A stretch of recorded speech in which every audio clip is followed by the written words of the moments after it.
If you're between 75 and 85, and you still drive yourself to your own appointments, still remember your grandchildren's birthdays without a reminder, still carry your own groceries in from the car, that's not luck. That's not just good genes. You are doing something specific, whether you've ever noticed it or not. And today, I want to show you exactly what that something is. By the end of this video, you'll know the 6 things that consistently separate people who stay sharp, strong, and independent well into their 80s from people who don't. I'm not talking about genetics, and I'm not talking about anything expensive. These are behaviors, ordinary, repeatable behaviors. And every single one of them is something you can start today, this afternoon, with nothing more than what's already in your house. Stick with me through to the end, because the final item on this list is the one that research keeps pointing to as one of the most underused tools we have for protecting the brain after 75. And almost nobody talks about it as a health habit at all. Before we get into it, tell me in the comments how old you are and which of these 6 you think you're already doing well. I read these, and they genuinely shape what I cover in future videos. Here's the thread that ties all 6 of these together, and once you see it, the rest of this video will make a lot more sense. Every habit on this list does one of 2 jobs. It either protects your body's hardware, your muscles, your organs, the physical machinery that lets you move through your day, or it keeps your software running, meaning your brain's ability to think clearly, adapt to new situations, and stay genuinely connected to the people around you. A couple of these habits do both at once, which is part of why they're so effective. But once you understand that distinction, you'll understand why these particular 6 show up again and again in the research on healthy aging, instead of some other list of tips you've probably already heard a dozen times. One more thing before we start. None of these 6 are dramatic. None of them involve a supplement stack or a device or anything you'd need to order online. That's actually the point. The research on healthy aging in this age range doesn't point toward anything exotic. It points toward a small number of ordinary things done consistently over years. Consistency is doing almost all of the work here, not intensity. Let's start with something that sounds almost too basic to matter. It doesn't work that way after 75, and here's why. 2 things change with age that most people are never actually told about. First, kidney filtering capacity, what doctors call glomerular filtration rate, declines gradually, starting in your 30s and 40s, and that decline speeds up from your 70s on.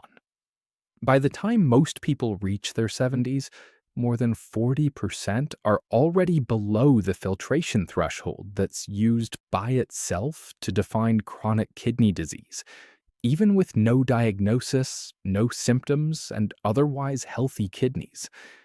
That's not a scare statistic. It's just where the normal aging curve sits for a lot of people, and it means your kidneys are working with less margin than they used to, which affects how well your body manages fluid. Second, and this is the part that catches people off guard, your thirst signal itself gets blunted.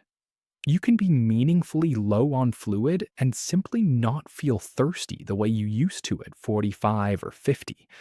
That's not a willpower problem or a memory problem. It's a physiological shift, and it means that drink when you're thirsty stops being reliable advice somewhere around this stage of life. There's a second layer to this that's worth understanding, because it explains why mild dehydration causes symptoms that don't look like dehydration at all. Your brain is roughly 3/4 water by composition, And even a small drop in hydration measurably affects concentration, short term memory, and reaction time at any age, but especially here because your brain's other compensatory systems are already working a little harder just to maintain baseline function. So, the afternoon fog, the mild dizziness on standing, the feeling of being a step slower than usual, those are sometimes hydration issues being misread as just getting older. The practical fix isn't drink more water in general, it's drinking on a schedule instead of waiting to feel thirsty. A glass first thing in the morning, before coffee, because your body loses fluid overnight simply through breathing. And that overnight deficit tends to be larger at this age than it was in midlife. A small glass with each meal, one more in the mid afternoon, when energy tends to dip anyway. That rhythm matters more than the total volume because it keeps your fluid levels steady across the day instead of letting them swing low for hours at a stretch. Here's the pair this with tip, and I want to flag something important along with it. A small pinch of a quality sea salt or an electrolyte source alongside your morning water can help your body actually hold on to and use that fluid, since sodium regulation also shifts with age, and plain water alone doesn't always get fully absorbed where it's needed. But if you're on blood pressure medication, have kidney disease, or have ever been told to watch your sodium for any reason, that's a conversation to have with your own doctor before you add anything, not something to just start because you heard it here. For most people without those conditions, it's a small, low risk addition. For some people, it genuinely isn't, and there's no way for me to know which one you are from here. So, if steady hydration protects the hardware at the cellular level, this next one protects it at the structural level, your muscle, and by extension, your independence. There's a real, well documented phenomenon called anabolic resistance. In plain terms, aging muscle needs a stronger signal to hold onto itself than younger muscle does. The same light activity that maintained your strength at 50 simply isn't enough of a stimulus at 78. Your muscles aren't being lazy, they're just harder to reach.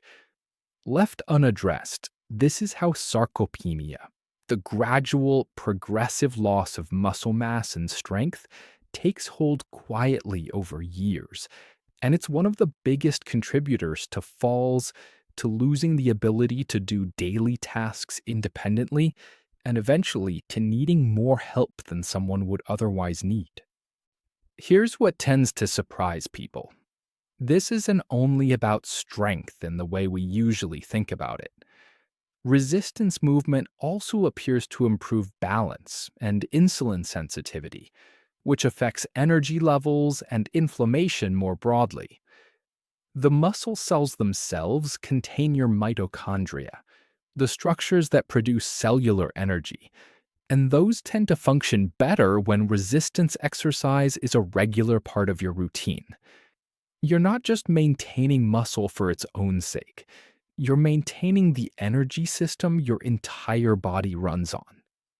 The fix doesn't require a gym membership or heavy weights. Resistance bands, wall push ups, sit to stands from a chair, or even carrying groceries with real intention all count, because what actually matters physiologically is asking the muscle to work against a force. The source of that force is almost beside the point.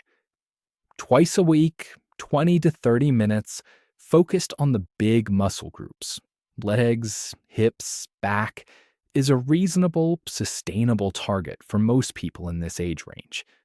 It doesn't need to be more than that to be effective, and trying to do more than you can sustain is usually worse than doing a modest amount consistently. Pair this with a source of protein within about half an hour after your session, since your muscles tend to be most receptive to using that protein for repair in the window right after resistance work. That window narrows somewhat with age, so timing matters a bit more here than it did when you were younger.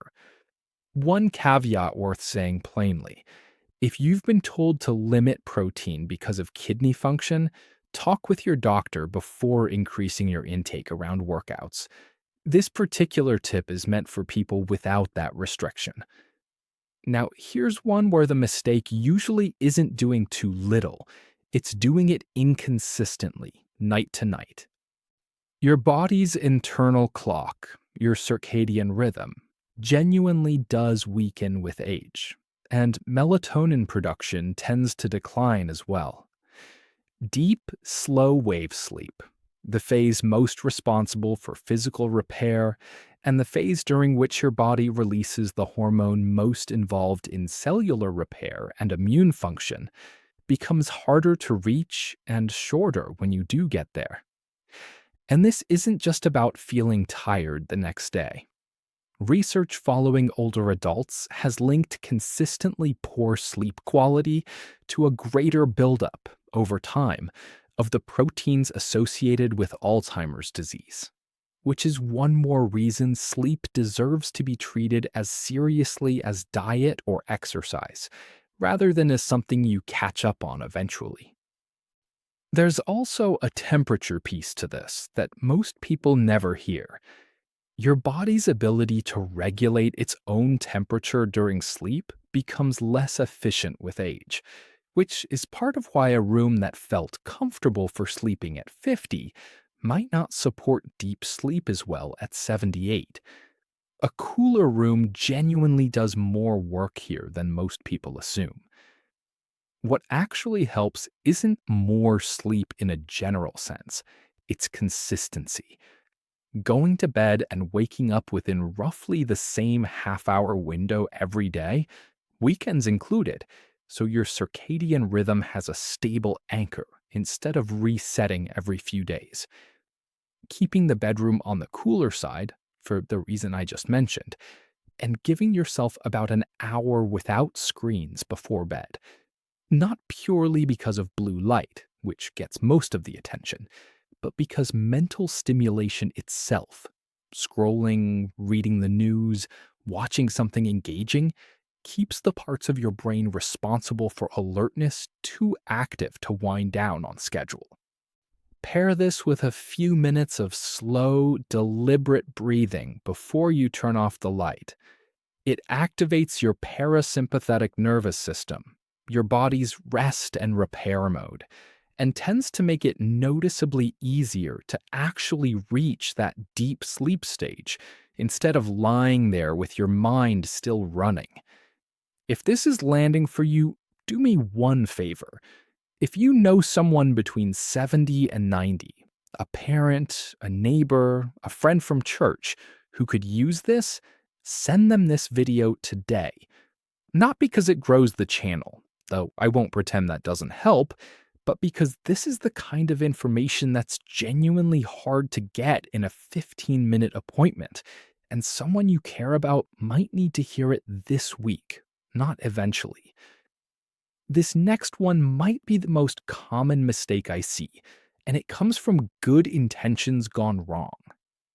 A lot of people quietly believe that you need less protein as you get older, that it's a younger person's nutritional concern, something for bodybuilders and athletes.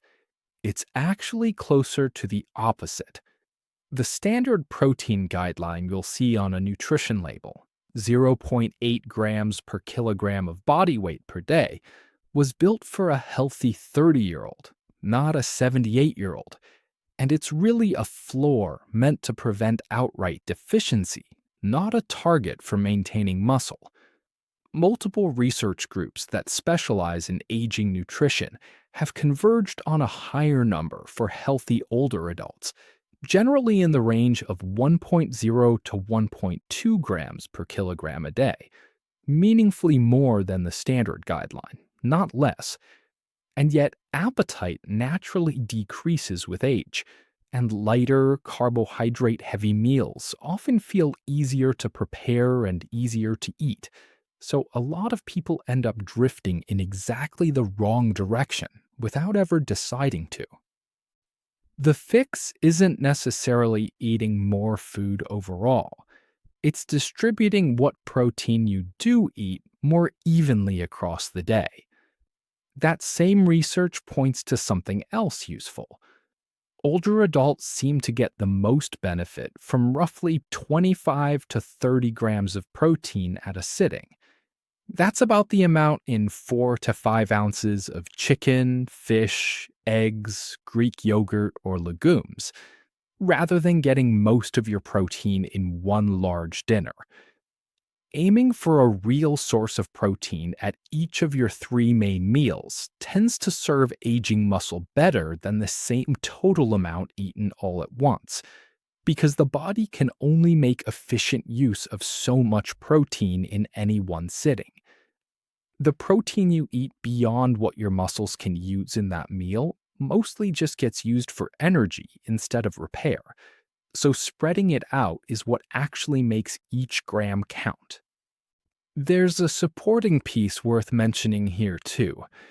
Pairing a protein containing meal with a small amount of vitamin C, citrus, bell pepper, a squeeze of lemon, supports collagen production, which works alongside dietary protein to maintain not just muscle, but connective tissue and joint health more broadly.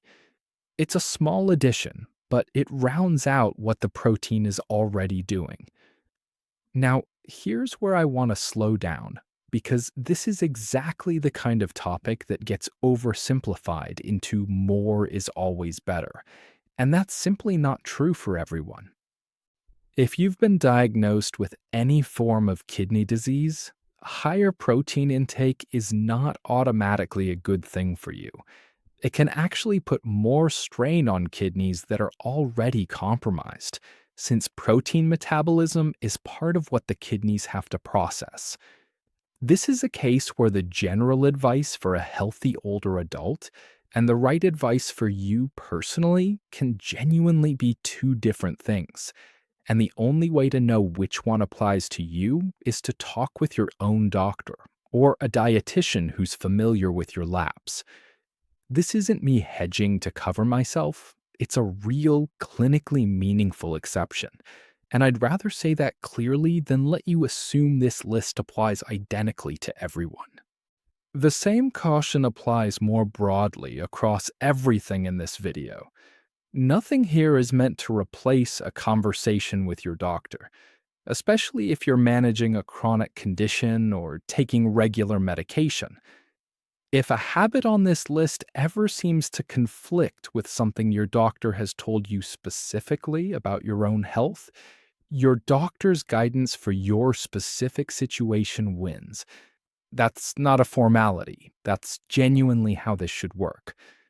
This channel exists to sit alongside good medical care, not to compete with it or second guess it.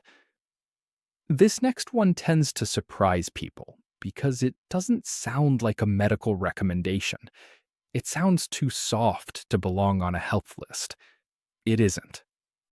Researcher Julianne Holt-Lunstad at Brigham Young University led a widely cited analysis of data from roughly 300,000 people, comparing the health impact of weak social connection against other well-established risk factors for early death, and found that lacking social connection was associated with a level of mortality risk in the same general range as smoking up to 15 cigarettes a day.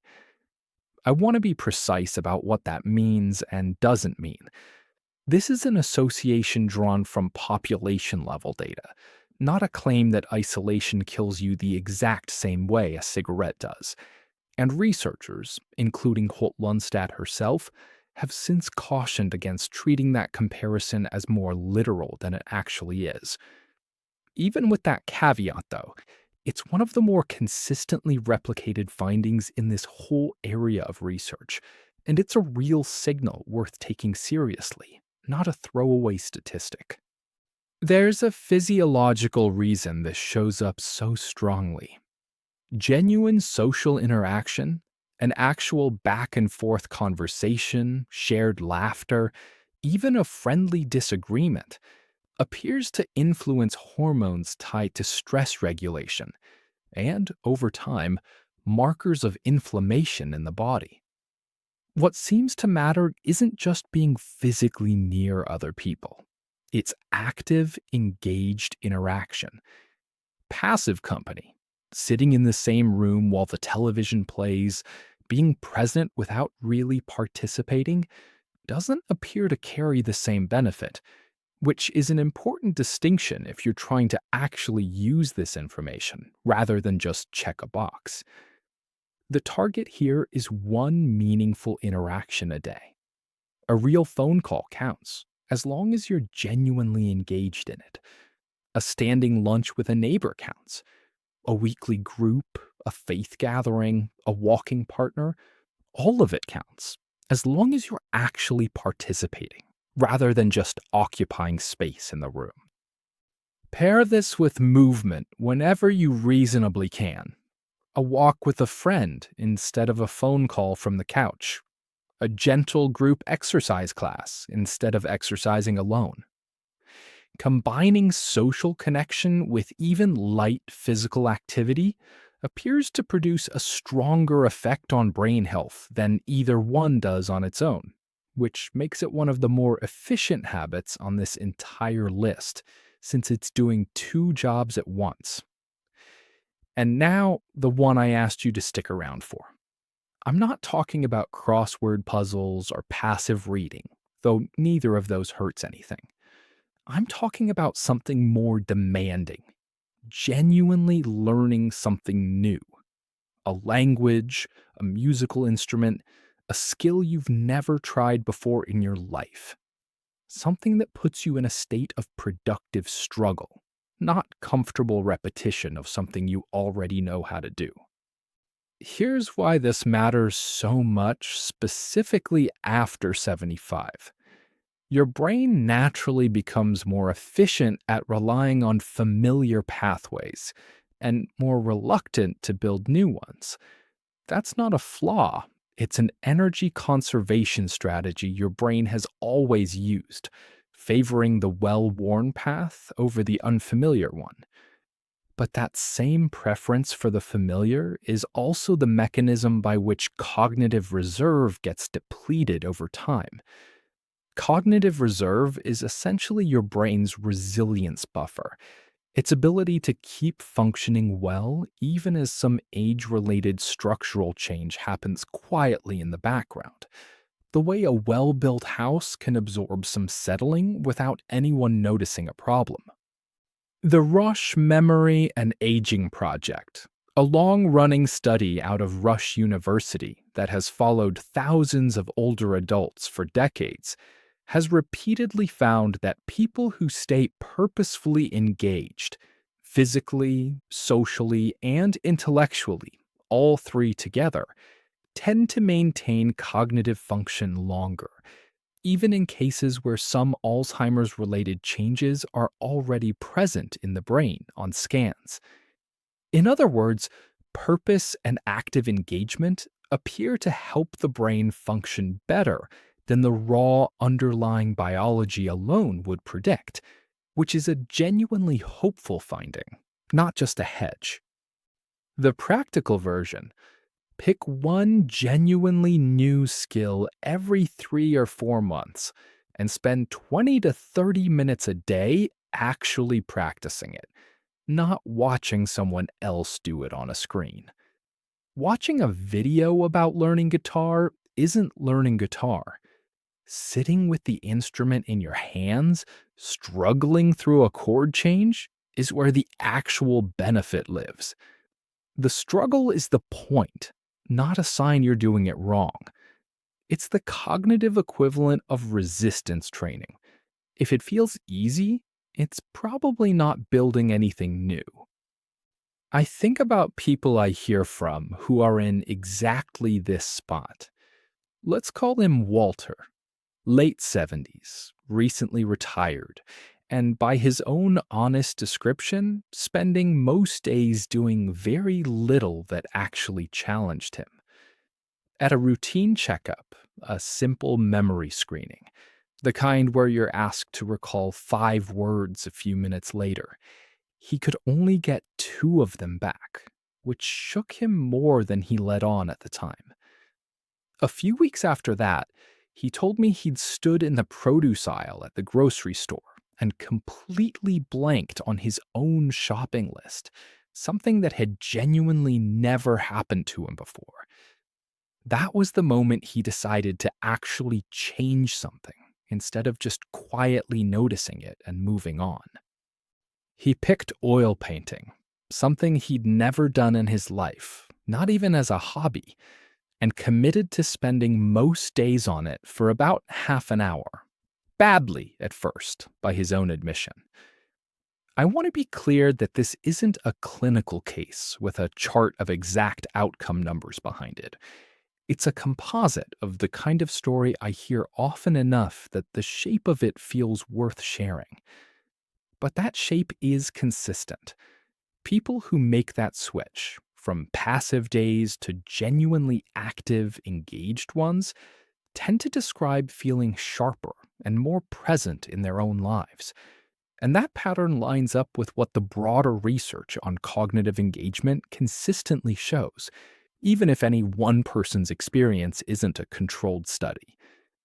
So let's bring this together into something you can actually start tonight, not someday down the road. 1. Drink a glass of water first thing tomorrow morning, before coffee, before anything else. 2. Pick one resistance movement, even 10 wall push-ups, and do it twice this week. 3. Set one wake-up time and try to hold it steady for the next 7 days, weekends included. 4. At your very next meal, make sure there's a real source of protein on the plate, not just a side thought. 5. Reach out to one person today for a real conversation, not just a passing hello in the hallway. That's 5 habits, and I deliberately left off the 6th, the cognitive one, because that one isn't really a tonight task. That one's about picking, sometime this week, the one thing you've always wanted to learn, and giving yourself honest permission to be bad at it for a while before it gets easier.